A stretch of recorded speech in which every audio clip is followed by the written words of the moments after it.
Bonjour, j'espère que vous vous portez bien. Alors, dans la vidéo d'aujourd'hui, je vais répondre à une question qui est très souvent posée.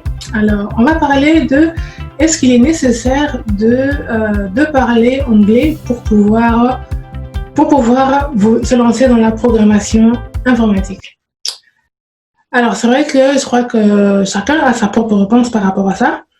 Vous poserez la question à un autre programmeur, il vous dira que oui, un autre vous dira que non. Moi, je ne vous dirai ni oui ni non, mais je vais vous dire, en fait, vous donner une réponse basée sur ma propre expérience ou mes propres expériences, comme vous voulez. Alors, moi, personnellement, comme vous voyez, je suis, on va dire, francophone. Je ne suis pas francophone voilà. On va dire que j'ai grandi avec le français, d'accord? J'ai grandi avec le français. Donc, l'anglais, je l'ai apprise à l'école secondaire et j'ai appris un anglais écrit. Je n'ai jamais parlé de l'anglais, sauf quand j'étais obligée. Donc, quand j'ai commencé à faire de la programmation informatique, quand j'ai commencé les études de développeur, comment dire ça, je n'avais que ce petit anglais que j'avais là. Je ne suis pas en fait capable de tenir de très longues conversations en anglais sans commettre une faute. Et pourtant, aujourd'hui, je programme depuis au moins presque, on va dire, une dizaine d'années. Quand on va dans ce genre d'études, en fait, dans le développement logiciel, comment dire ça, surtout dans les pays francophones ou des pays qui ne sont pas anglophones, très souvent, l'anglais est une langue étrangère pour tout le monde. Donc, ce que vous avez constaté, c'est que même dans les auditoires ou dans l'école où vous allez suivre les études, le trois quarts ne parlent pas anglais. Tout le monde a les mêmes difficultés que vous en anglais. Donc, sur ce point-là, je crois que nous sommes tous au même niveau. Moi, quand j'ai commencé mes études de développement logiciel, moi j'ai vu aux Pays-Bas, tout le monde parle néerlandais. Donc, personne ne parlait anglais. Il pouvait y avoir quelques personnes qui parlaient l'anglais, mais tout le monde ne parlait pas anglais. Tout le monde avait les mêmes difficultés que moi de compréhension. Ça, on va voir sur Google ce que ça veut dire, ou bien certains avaient des dictionnaires à la main pour essayer de voir. Mais voilà, c'est une langue qui est étrangère à tous ceux qui ne sont pas anglophones. Et pourtant, on est capable de travailler en programmation. Alors, l'anglais en programmation, ce n'est pas un anglais parlé. C'est un anglais qui est constitué, en fait, que des instructions. Ce sont des instructions très courtes. If, else, when, while, do, des choses comme ça. Execute, des choses comme ça. C'est juste des instructions. C'est nous qui donnons les instructions à la machine ou voilà, dans le code, on va dire. D'accord? Par contre, ce qu'il y a en fait, c'est que la documentation en ligne est très souvent en anglais. La documentation est en anglais. Donc, vous allez être confronté, à l'anglais dans les livres, à l'anglais dans les tutoriels, en anglais dans les instructions en ligne. Mais c'est vrai qu'il y a beaucoup de francophones qui commencent à écrire, à faire des instructions, des tutoriels en français sur la programmation. Mais à la base, le trois quarts ou le plus d'informations sont en anglais. Et même très souvent, surtout quand il s'agit des technologies toutes nouvelles, les instructions les plus complètes sont pour la plupart des cas en anglais. Les francophones les font souvent très en retard, mais très souvent les instructions sont en anglais. C'est toujours des Américains qui sont souvent je ne sais pas si c'est seulement les Américains, mais dans la plupart des cas, on tombe très souvent sur les vidéos en anglais pour avoir les bonnes informations. Ceux en français, il y en a aussi beaucoup, mais il y a beaucoup plus de chances que vous ne tombiez pas sur ce que vous cherchez en français. Vous tomberez très souvent en anglais. Très, très, très souvent. Et très souvent, quand vous tapez quelque chose que vous cherchez, en français, vous ne le trouvez pas en fait. Parce que non seulement en programmation, tout est expliqué avec des termes anglais. Quand vous voulez les chercher en français, ça veut dire que vous devez déjà connaître le terme français de cette chose-là. Et l'écrire en anglais sur Google, sur YouTube, ça peut générer des réponses assez compliquées.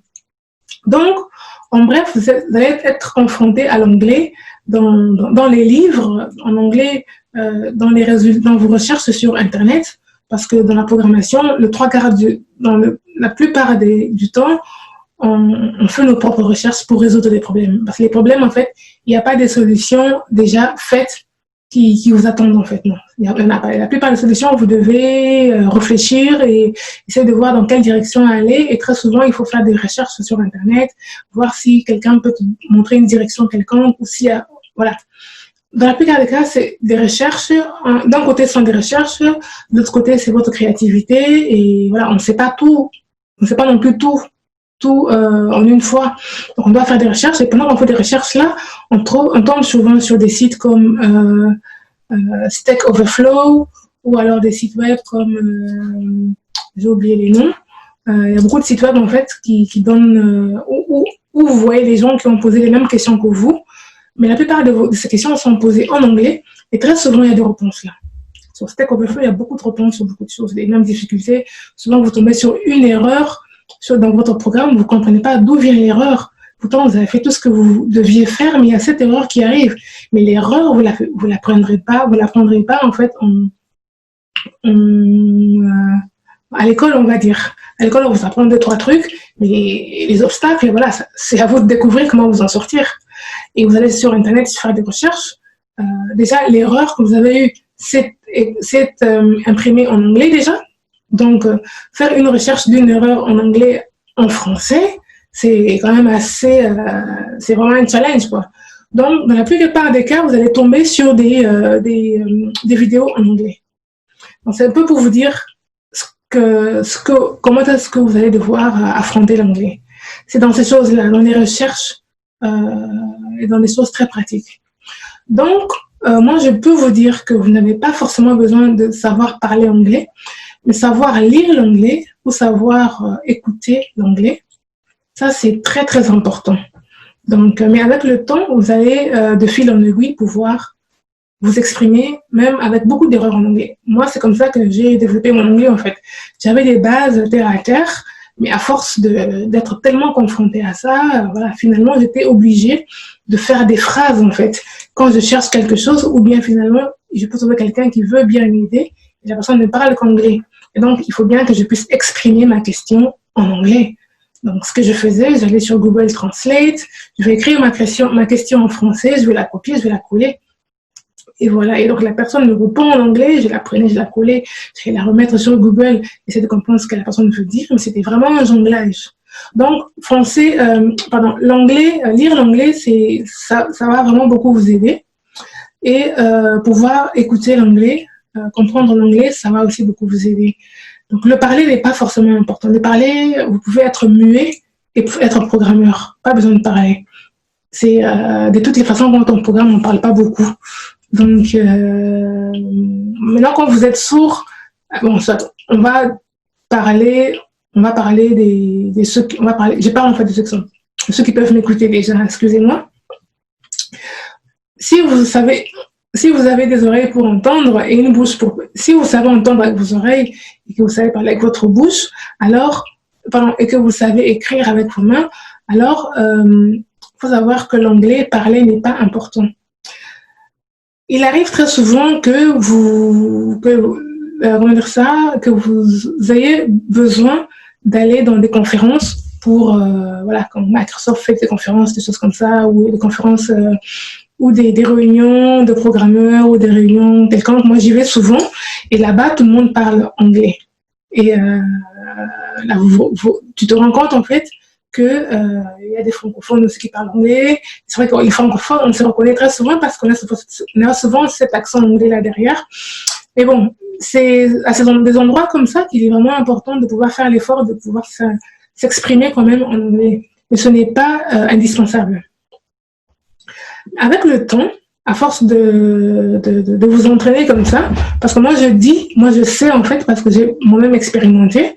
Au départ, je ne parlais pas anglais, mais aujourd'hui, je tiens des conversations en anglais. Avec beaucoup de fautes, je n'en ai rien à cirer des erreurs que je fais. Je sais que la personne en face de moi, que la personne en face de moi écoute, entend ce que je dis et comprend ce que je veux dire. Parce qu'en fait, je pense que les anglophones, en fait, ils ont cette patience-là de pouvoir écouter une conversation, de pouvoir écouter les gens qui parlent même avec des fautes d'orthographe. C'est pas comme les francophones qui ont cette habitude-là de, comment dire ça, de se moquer. Donc, du coup, quand on fait des fautes en français, des fois, on a peur de parler. En anglais, c'est pas ça. Vous n'avez pas besoin d'avoir peur de faire des fautes. Faites des fautes autant que vous voulez, mais exprimez-vous avec le peu d'anglais que vous avez. Parce que quand vous allez faire ça, ça va, en fait, ça va vous permettre, en fait, de vous sentir plus à l'aise et de vous exprimer encore mieux, et de vous pousser, en fait, à améliorer votre anglais. Moi, comme je disais, moi, je parlais pas anglais. Aujourd'hui, je parle anglais seulement quand c'est nécessaire. Mais par contre, les tutoriels que je suis, la plupart sont en anglais. Et voilà, quand je fais des recherches, d'office, je ne les cherche pas en français. Je sais pas pourquoi je ne les cherche pas en français, parce que l'expérience m'a prouvé, en fait, que la plupart des résultats, en fait, des choses que je cherche, sont souvent en anglais. Je ne sais pas pourquoi les francophones, on est tellement en retard sur beaucoup de choses, du côté programmation en tout cas. Donc voilà un peu en gros. Aussi les livres que si vous achetez des livres en programmation pour apprendre des choses, il y a aussi des livres en français, il y a des livres dans toutes les langues, mais très souvent les livres sont en anglais. Très très souvent les livres sont en anglais. Ceux en français peuvent sortir, mais ils sortent très souvent en retard, surtout quand c'est quelque chose de tout nouveau, de tout récent. Ils sortent déjà d'abord en anglais. Et il faudra attendre au moins, je ne sais pas combien de temps, avant que la version française, néerlandaise et tout ça puisse ressortir. Donc, ça prend du temps. Je me rappelle, il y a une certaine année quelconque, quand j'étais allée faire, quand j'étais encore aux études, j'étais allée faire un stage à ma 3e année, j'étais allée faire un stage dans une entreprise et je l'ai fait avec une collègue. Pendant ce stage-là, on devait créer une application, comment dire ça, avec une technologie qui venait à peine de sortir, mais qui était encore en mode de test, on va dire. Elle était sortie, on va dire qu'elle était sortie un vendredi, et moi j'ai commencé mon stage, on va dire qu'elle était sortie un vendredi, et moi j'ai commencé mon stage le lundi, dans mon stage 10 jours après. Donc, j'ai commencé mon stage 10 jours après que cette technologie-là soit sortie. Et quand j'étais allée faire ma demande de stage, le patron m'avait demandé de savoir si je suis intéressée de travailler sur la technologie qui va sortir parce que mon stage a commencé en septembre, la chose était sortie vers le 24, le 25 août, comme ça. Moi, j'ai commencé mon stage vers le 1er septembre. Ma demande de stage, je l'ai fait au mois de mars. Donc déjà au mois de mars, on savait qu'en septembre ou en août, il y aura telle chose qui allait sortir et qu'ils savaient aussi qu'ils voulaient avoir une application dans cette technologie-là. Donc vous imaginez que quand la chose est sortie, il n'y avait personne qui avait déjà écrit de la documentation dessus ou des explications ni de tutoriels, à part les gens qui l'avaient créé. Donc toute la documentation, toutes les instructions et tout ce que je voulais savoir, je ne pouvais pas avoir de l'aide des gens de mon stage parce que c'était nouveau pour tout le monde. Donc, moi, j'ai commencé le stage, on va dire, je crois que je ne sais pas si c'était le 1er septembre, mais en tout cas, le 1er lundi de septembre, j'ai commencé mon stage et la technologie avait sorti, on va dire, quelques jours avant. Donc, même si j'allais demander de l'aide à mon patron ou aux collègues là où je faisais mon stage, personne ne pouvait répondre à ces questions-là parce que c'était aussi nouveau pour eux. Donc, c'était à nous de prouver. Parce que j'ai fait le stage avec une collègue à l'époque, on était à 2. C'était à nous de faire preuve de maturité, voilà. Et toutes les instructions n'étaient en aucune autre langue que l'anglais. Et il n'y avait pas beaucoup de vidéos, il n'y avait presque rien, il n'y avait que ce qu'il y avait là, en fait, c'est tout. Et c'était assez passionnant, en fait, parce que on était en fait comme lancé dans le vide, on ne savait pas ce qu'on allait croiser, on ne savait pas ce qu'on n'allait pas croiser. Donc, bref, on était là comme ça. Et c'était très excitant de commencer quelque chose comme ça. On ne savait pas comment on allait finir en fait. On ne savait pas à quoi ça allait ressembler, mais on savait au moins ce que c'était la technologie, ce que ça voulait dire, ce que ça impliquait, on ne le savait pas. Mais la seule chose qu'on savait, c'était qu'on savait programmer, on savait comprendre un peu l'anglais, on savait lire un peu l'anglais, et voilà, on devait se débrouiller avec ça. Et à la fin du stage, on avait fait notre application, elle était bien terminée, voilà, ça c'est vraiment s'il y a un travail s'il y a un produit dont je suis fière aujourd'hui, il y en a beaucoup dont je suis fière, mais celui-là, en fait, il m'a beaucoup impacté parce que, voilà, à cause de ça, en fait, c'était quelque chose c'était une condition de travail à laquelle je n'avais encore jamais de ma vie été confrontée. Donc, bref, pour revenir à la vidéo, c'est un peu ça. Pas besoin de savoir parler anglais, mais par contre, savoir le lire, savoir l'entendre, ça peut être très important. De toutes les façons, avec le temps, vous allez développer votre parler. Même avec des fautes, c'est pas très important. Moi-même aujourd'hui, je parle pas anglais sans faute. Donc, faut pas se tracasser avec ce détail-là. Faut pas vraiment que ce soit quelque chose qui puisse déterminer votre choix dans ce domaine de travail. Il faut vraiment, si vous voulez programmer, vous devez aller le faire. Franchement, il ne faut pas laisser la barrière de l'anglais vous empêcher. Donc, voilà un peu en gros ce que je peux dire par rapport à ça. Est-ce qu'on a forcément besoin de savoir parler anglais pour pouvoir faire de la programmation informatique? La réponse pour moi est, moi, je n'ai pas eu besoin de savoir parler anglais. On va dire mieux encore, je ne parlais pas anglais quand j'ai commencé à programmer. Donc, voilà. J'espère que ça peut donner quelques réponses à ceux qui hésitent encore par rapport à la question. Et je vous dis à très bientôt dans de nouvelles vidéos. Au revoir.